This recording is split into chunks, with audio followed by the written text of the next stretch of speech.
الحمد لله رب العالمين.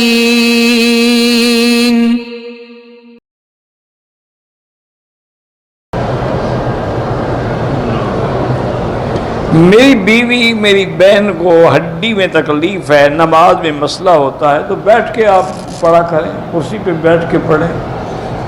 باقی ہر بیماری کا علاج جو ہے نا سورۃ الفاتحہ سے بڑی کوئی چیز نہیں. اس کو خود اللہ کے نبی نے فرمایا کہ یہ شافیہ، اس میں شفا. اور ایک درد کے لیے میرے آقا نے عمل بتلایا ہے، اگر تمہیں یاد ہو جائے یا نہ ہو تو پھر شاید، مجھے تو نہیں پتہ، یہ فیس بک میں آ جاتا ہے، یوٹیوب میں آ جاتا ہے، اس سے سن کے پھر دیکھ لیں.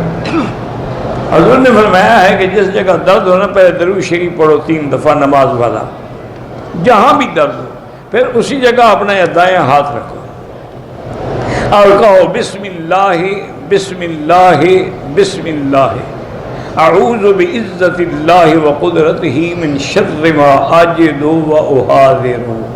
یہ 7 دفعہ پڑھو، پھر درود شریف پڑھو اور پھر دم کر دو. تو اگر یہ آپ روز کرتے رہیں گے تو انشاءاللہ چند دنوں میں وہ درد ختم ہو جائے. خود حضور پاک پڑھتے تھے، اس سے بڑا عمل کیا ہو سکتا ہے؟